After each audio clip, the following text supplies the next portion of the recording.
The thing that makes me the most proud is the work that Harry did to get to this point. He certainly wasn't where he is right now a year ago, and he did the work.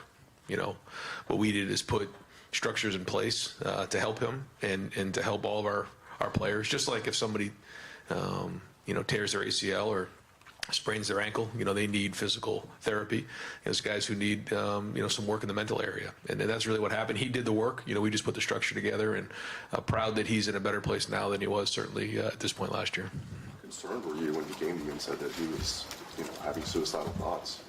Yeah, I mean, you can imagine how emotional that is, and it's something that keeps you up at night for sure. And there's a lot that goes on with our players, but that's part of coaching, and that's what people ask about the difference between the NFL and college. I mean, this is a great example. You have an opportunity to dive into people's lives and try to help, and just excited that he's kind of in a moment. Now, this was a huge decision for Harry. It took a whole year to kind of get to this point for him, and you can tell how emotional he was about it because football has been a huge part of his life. So to step away was a big deal, and now he's kind of repurposing himself, and that's not easy to do. But proud of what he's done, and he's got a lot to offer.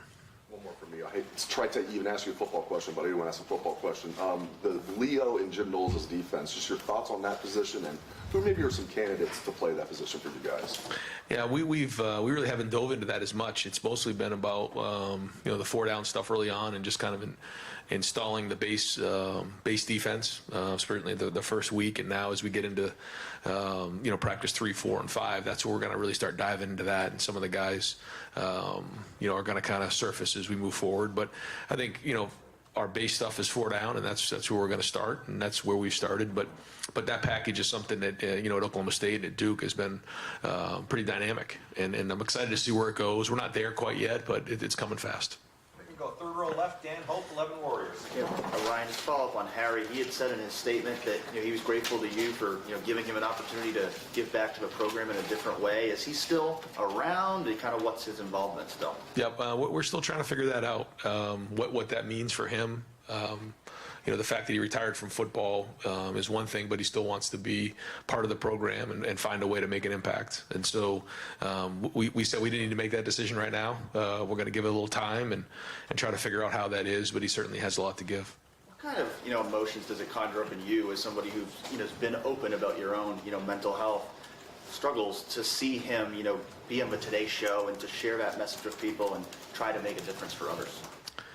Yeah, I mean, I try not to make it about me. This is about Harry, and this is about his journey. And I just see the courage to go step out and do that because, you're very vulnerable when you do something like this. And I think, to Dave's point, the fact that, you're a football player, and somebody who's 6'5", 320 pounds, and valedictorian of his high school, you think, everything's just, real easy. It's not that way. There's a lot that goes with that. And so to see him do that has been great. But, I am proud that he was able to step out and ask for the help and then be willing to do the work, because that's the hard part. I think you certainly have to have the courage to say something and ask for help, but then you got to go do the work, wake up every day. And he's done that. So, great to see that, but this is still something. This is a work in progress for him, and I think there's a lot of guys on our team that really supported him. And then I think, one of the things to your point is that when you go and put yourself out there on the Today Show, when you put yourself out there publicly,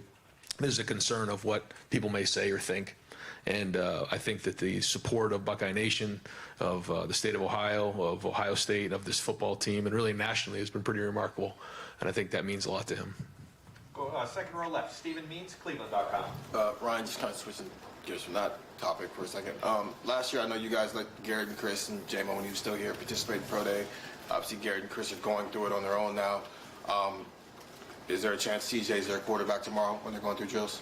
Yeah. So the plan is to have him and Cardell do Pro Day with those guys and throw. So they've kind of gone through routine and rehearsed that. So we can do the best job of putting our best foot forward for everybody involved and everybody participating. Obviously, CJ's a year from even being able to make a decision, but what do you think he gets out of that experience and see NFL scouts getting there? Yeah, I mean, I think he wants to be there to help Garrett and Chris and Master, and Chris Booker will be there, Demario McCall.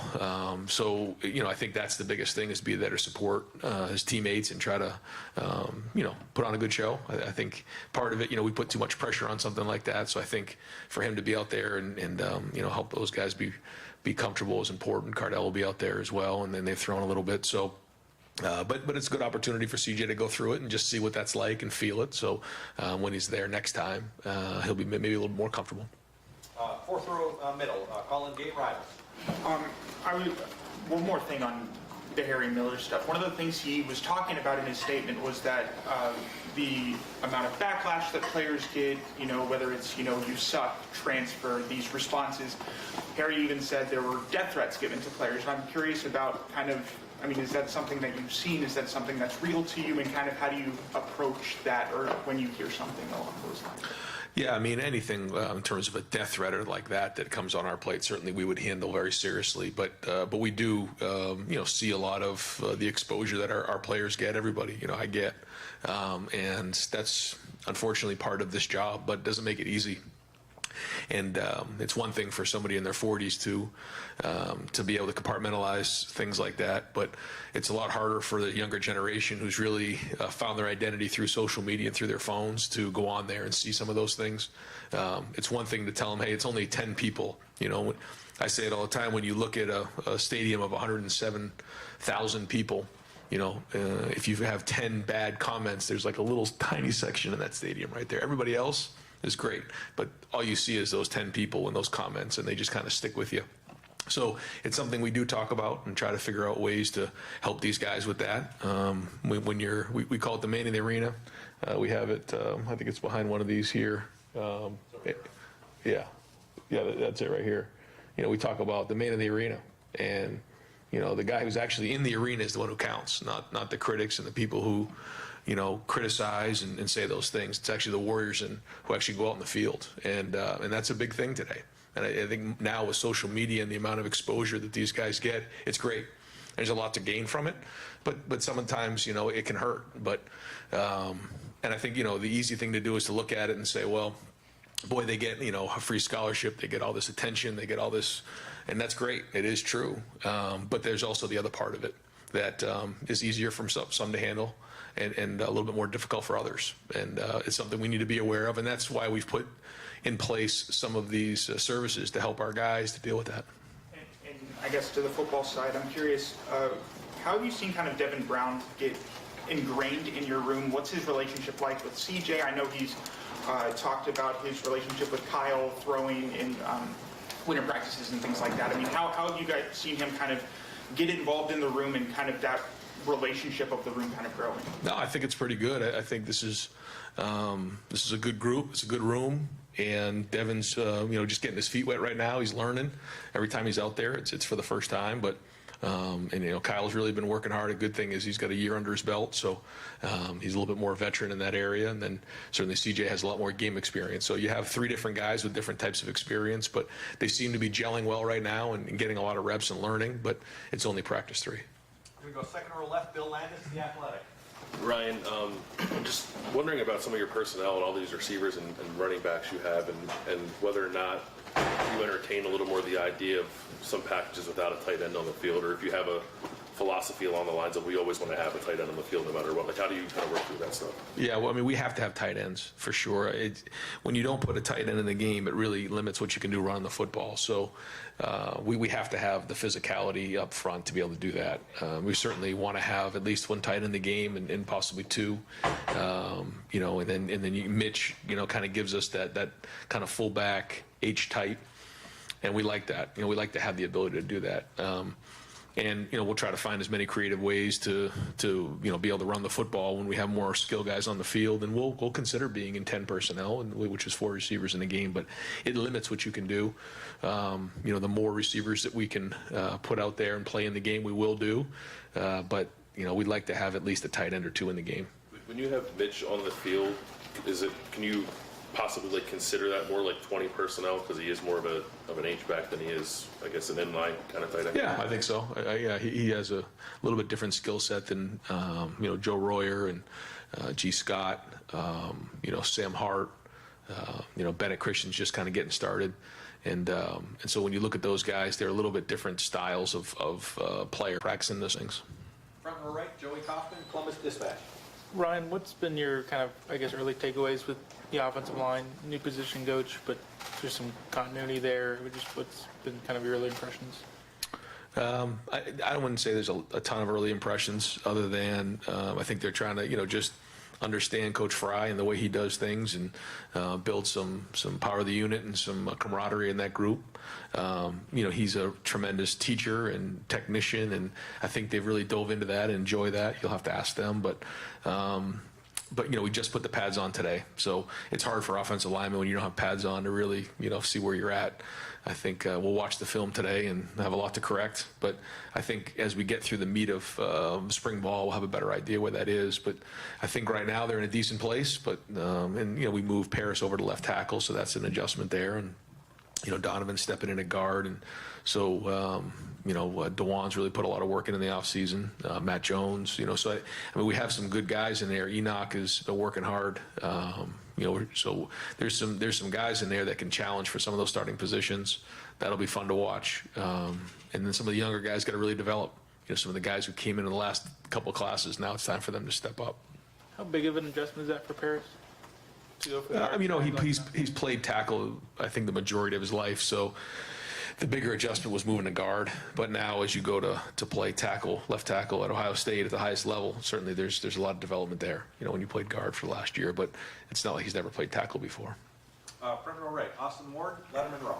Ryan, I know it's just 3 days, not everything is installed in one day in pads, but what have you thought about matching up against Jim Knowles and his defenses? It seems like he can do a lot of things that might test you creatively throughout spring ball. I think the thing that I've noticed so far with Jim is that it's not a competition every day of who can win the drill. It's about teaching, because he has his eyes on that first game in September. And there's going to be a time where we want to go against each other and move the ball and try to be competitive. But I think that's the veteran coach in him, and he understands the big picture. And there's a method to the way he's installing and the way he's teaching. And we had a practice before we left where he ran the same defense the entire practice. It's just unbelievable teaching to me. It's not about trying to win the drill. It's okay, how can we get better at this defense and learn it at a deep level, at a high level. I thought that was really impressive. So it's only practice 3, long way to go. Still not, I don't even know what percentage he would say the defense is in, so we'll see. But I really am impressed with the way that the guys have been playing with their energy. Their attention to detail so far has been good. Is it some of that versatility, that ability to be multiple with that defense? I know that's what you've wanted. Is there a part of you that wants to see that more for the offense, or wants to give those different looks to CJ in practice, or like you said, you understand his philosophy and you're just going to let him do that? Yeah, no, I think it's great. I think that anytime you can challenge, each other on both sides of the ball, it's excellent, because you get to see where the issues are before you get on the field. And I think that he's going to do that. He's got a lot of different ways, and then there becomes the gamesmanship within the game of trying to get the right call on against the right defense and vice versa. So he's very, very good at that, and that makes us better because it's challenging every day on both sides of the ball. Fourth row middle, Pat Murphy, 24/7 Sports. Ryan, I think there's a excitement about some of the young defensive linemen, guys who played last year but not as much. But the veterans you've got coming back, Zach and that group, what can they give you that maybe people aren't expecting? They've seen those guys play, they kind of know that, but having seniors in that room and whatnot. Yeah, that's important. And I think, like you said, Zach and Teron, Tyler Friday, Jerron Cage, these are some guys who have been around the program for a few years now. And so this is very important for them to play veteran for us. But it gives us that veteran presence. They've played a lot of football. Those guys played in the national championship game. So it's exciting to have some guys over there that, you've been in the program for a couple of years. And then, we have some of that freshman, now sophomore group, and they're going to be right there. So it should be the strength of our defense is up front. We will go right in front of him, Doug Lesmerises, Cleveland.com. Could you take an athletic tackle and play him at tight end some and flip him a pass every now and then to keep a defense honest? Yeah, yeah. And we did that a little bit last year with Donovan. I don't know if you remember, he came in and wore 41. And so it's something for sure that you can do. A lot of teams do that, and we'll definitely look into that as well. Could you move a guy? If you're looking we want a physical tight end to block in the run game a lot, a Luke Farrell type of guy. Yep, for Could you sure. find that in the offensive line room? maybe? Yeah, I think so. And we've talked about that, and I think it gives you something. Certainly doesn't give you as much in the passing game, but certainly gives you more in the run game. Okay. Yep. And when you think about the way you guys want to run the ball, and if your quarterback's not really a big part of the run game, and you don't want Travion carrying it 35 times a game, how much can you involve receivers in the run game? As any kind of, hey, maybe, run a jet sweep or do something. I know you count the bubbles and stuff, as that's kind of part of the run game. Yes. But can you hand it off? Situations where they're running inside the tackles. But like you said, whether it's a speed sweep or a bubble screen or those type of things where you can reverses, where you can get the ball outside the tackles, those aren't as big a hits on their bodies. So yeah, it's something you absolutely can do, and we try to find different ways to do that, to spread out the field. And to your point, when you look at some of the things we did last year, you can look at our bowl game, but you can look at a lot of those things. Those are our run pass options where if they put an extra guy down in the box to stop the run, if you have a running quarterback, you read that guy, and if he takes away the running back, the quarterback runs. So those count as running yards. With CJ, with Dwayne, what we've done is now we read that guy, and if he takes the run away, we throw the ball. So all those RPO yards are actually part of the run game. It just doesn't show up like that on the stat sheet. Third row right, Jeremy Birmingham. Brian, it seemed like last year, at times that you guys were looking all over campus for a safety who could play, and you look out there today and it's like there's a lot of guys with Tanner, with Martinez back, with and you haven't even had Lathan and Josh full go. Right. How much conversation is there with those guys about how to split up reps? Because Jim 2 weeks ago said it's a safety-driven defense. You have a lot of them, courts back full time. I mean, how do you manage that? Well, the good news is, when you look at it, there's 3 safeties out there a lot of times. So there's another guy on the field doing that, where a few years ago there was 3 linebackers in the game and 2 safeties. So there's one more position in that personnel grouping that guys can get on the field, and so they're just competing. And I think Jim and Perry and Tim, they're still trying to figure out how guys fit exactly, because each one of those 3 safeties, they have a different skill set and are asked to do different jobs. And like you said, we still have a few guys who are out with Lathan and Josh and Jansen Dunn. Those guys aren't practicing this spring. So yeah, I mean, the depth looks a little bit different, but those guys who have been out there have a lot of reps under their belt. When you look at, certainly Tanner comes in with a bunch of reps, but Cam played a bunch last year. Bryson Shaw played a bunch last year. Ronnie, Court got some work down the stretch. And so it is good. Again, we were not anywhere near this at this point last year with the amount of experience that we have. We still got a long way to go, but at least these guys have played in games. How different is it for a guy like Jim coming from Oklahoma State, where he had his top line guys, but he may not have had 11, 12 deep? I mean, is it an adjustment for him to say, I can rotate, when he never really had to before? I think so, yeah. You have to figure out, I always say this, you have to figure out, do I have one guy at the position, then do I have 2? And then if I have 3, then now I can rotate guys. But we're not just going to do that because, it's Little League and everybody gets to play. We're going to do it because guys deserve it, and they're putting in the work to do that. But yeah, anytime you come into a different environment, a different program, there's different dynamics at play, different skill sets. I would say he would probably tell you that the guys he had last year were in the system for a long time and understood that system really well. These guys are just learning it, but we certainly have a lot of talent and some experience to go on top of it. Second row middle, Nathan Baird, Cleveland.com. Right. We were talking to Travion a couple weeks ago after the second practice, and he was kind of talking about the things he went through as a freshman, and he brought up the concussions. And then kind of later came back to sort of clarify what he meant about that. Just from your perspective, from talking with your medical people, what is the difference between, a guy has a concussion, gets cleared through protocol, and then experiences more symptoms past that, but then keeps sort of playing through that?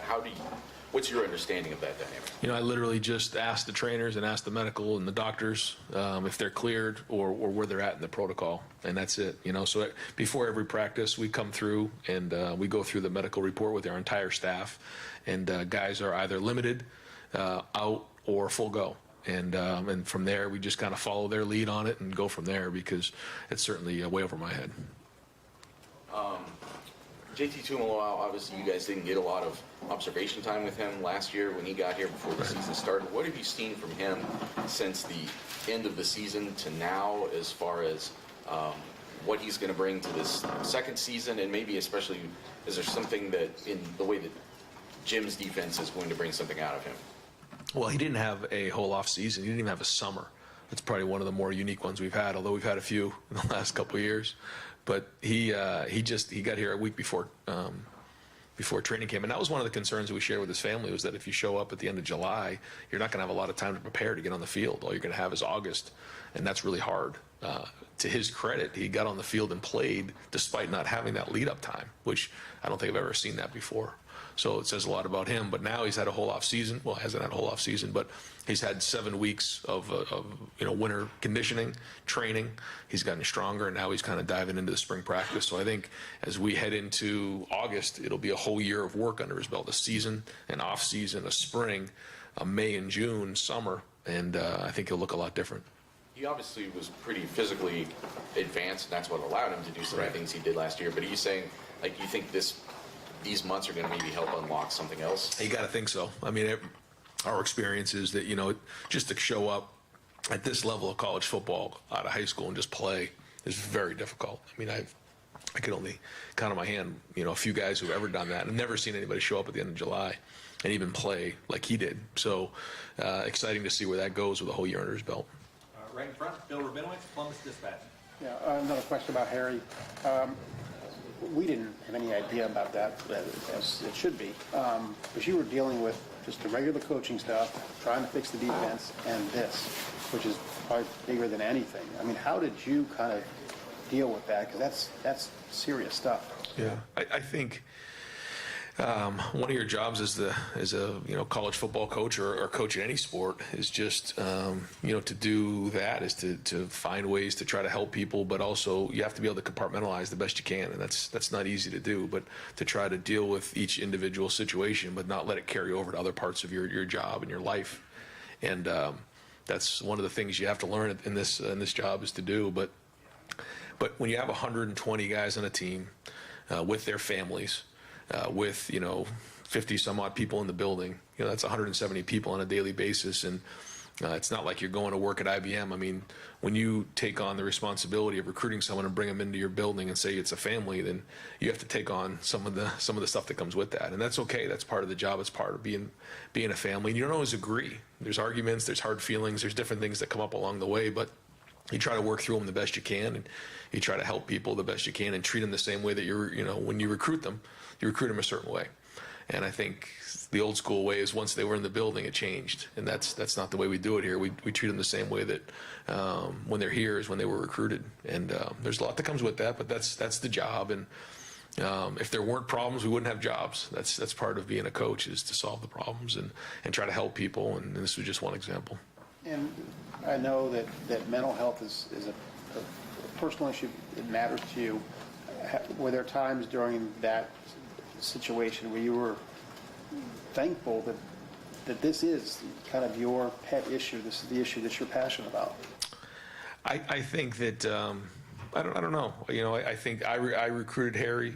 So maybe there was a little bit more of a connection where he felt safe to come in and have that conversation with me. Maybe it was because that I did publicly share my story with everybody and certainly show my concern for this area. So maybe there was a little bit of a comfort level there. I don't know. You'd have to ask him. But I am proud that he was able to feel comfortable enough to walk in my office and have that conversation. Yeah, and I think this issue is not going away. So we have to keep swinging away at it. And hopefully his message is going to help some more people so that we don't have these situations moving forward. And he said he'd medically retire. If he were to change his mind and decide he wanted to play again, some of the door would be open, if that were the case. Yeah, absolutely. Yeah, but I think that's why we had such a long build up to this, because it was such a big decision. I think there was times where he felt this way and wasn't sure, but didn't want to rush into a decision. And but certainly going to be here for him, and he's part of our family, so he's going to be moving forward. We've got time for just a couple more. Far left, Justin Holbrook, WCMH. Just going back to the safeties real quick, did you get a chance to watch Alex Styles in Pick Central? Yeah, I watched the whole game. I mean, what a great game. what a great atmosphere. I thought it was just fun. I enjoyed watching it. I wish it wasn't 8:30 on a Sunday night, but that's all right. It was great to see.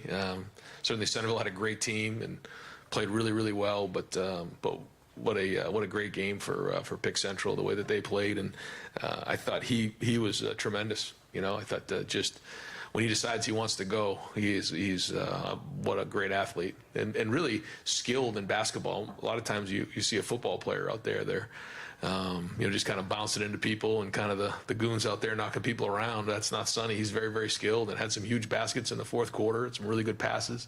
I think the thing you notice about him is he doesn't get rattled. Has great composure and great win. How excited are you to get that football program? Because he uses that on the court, but also he'll use that when he gets here in the line. Yeah, I'm excited to see what that looks like on the football field once he gets here, because when he decides he wants to go, the explosion, the power that he has. I mean, just jumping on the basketball court, and when he decides he wants to really take off and go to the basket, it takes 2 dribbles and he's at the basket. So he's been blessed with a lot of athletic ability, but he's done a great job for us in helping recruiting. He's built great relationships with this class, and actually with the class that he was in before he reclassified. So excited that he's a Buckeye. And final questions from our reg Tim May, Letterman Row. Yeah, Ryan, when you watch Tyleek Williams right now, and I know it's just first day of pads and stuff, but what is different about him from the first time you saw him? But number 2, how he contributed last year. Where do you see him possibly stepping his game up? I think the difference now is he's in much better shape than he was. That's usually happens with those defensive tackles. His body's very different. He can go for an extended period of time. I think when he first got here, he'd flash for 1 or 2 plays, and you always saw his athleticism, tremendously athletic. One of the better athletes we have on our team, believe it or not. Just from 0 to 10 yards, he has one of our better times, which we have some really good athletes. He's very, very athletic, but it's the ability to sustain. And that's the thing that he's gotten much better at. And then, I think the challenge that probably Coach Johnson has for him is just his ability to sustain, but then also, in the run game, being strong and stout on play after play after play, because that's really at defensive tackle what it is. You have to be able to get in there and play for an extended period of time. Just to flash 1 or 2 plays doesn't quite get it done at this level, but that's maturity, and that's where he's going. But he flashed again today at practice. I want to follow up on that because before I ask you my last one, but you've heard of Aaron Donald, haven't you? Oh, yeah. I'm just being smart aleck. Is there something about that game that you as a coach, you can see that this guy has an ability, not just the physical part of it, but the ability to get into a gap, to the quickness, and does Tyleek kind of show that, I guess? Yeah. He does. Again, it goes back to defensive tackles. They're usually big and strong and powerful, but he's a very good athlete, and you see that on the film. And can you tell that Marvin Harrison Jr. grew up in a household, was around a Hall of Fame wide receiver? How does that show up, when you kind of watch him do his thing? I don't know. I mean, Marv's his own person, but he certainly had a great example of obviously a Hall of Fame dad in what he did. But that's not easy to do, is to follow in someone's footsteps who's a Hall of Famer like that. I think it's easy for us just to look at it and say, well, his dad played in the NFL and then became a Hall of Famer. And there's a lot that comes with that, a lot of expectations, especially when you share the same name as your dad. And I think Marvin has done a great job of, kind of blazing his own way. But, I think the expectations have always been there for him, and not easy. But his work ethic, his approach, his attitude, who he is as a person, his parents raised a really great young man. And, he's kind of going to do his own thing, but he's, blessed with a tremendous amount of talent. But really, skill and discipline is off the chart, too. And that's hard to find because, some guys are just blessed with great talent, but they have a harder time finding that skill and that discipline. He has it both. He's created great skill, and he's created great discipline. So he's had a really good offseason, and I'm proud of him. Can I follow up on Tyleek real quick, just on that topic? Jordan Davis for Georgia last year finished in the top 10 of the Heisman voting and played less than half their snaps. I know you guys rotate tackles anyway, but when you have a really big, explosive defensive tackle, can you do that? Tell them, go hard, fight, explode, and we'll get you out. We'll get you a breather. What's it like with an athlete like that at that size and trying to get him rest, and then be explosive? Yeah, I think in this game, it's different than playing basketball where you pace yourself up and down the floor, or maybe soccer where you're kind of going back and forth. I mean, this game is about, like you said, short, explosive movements for 4 to 6 seconds. And so, yeah, I mean, kind of like hockey where there's line changes, and how hard can you go? If you can go really hard for one play, good. Then tomorrow, hopefully you can go for 2, and you try to go for 3. And, if you can only do that, then yeah, we have to sub you out. But the great ones, they can go for an extended period of time, and that's what we're striving for. But if they can't, then they try to give us as hard as you can for a couple plays, and we'll get you out. Thank you. Yep. Coach, thank you very much. Ryan. Thanks, Ryan. All right, folks, we should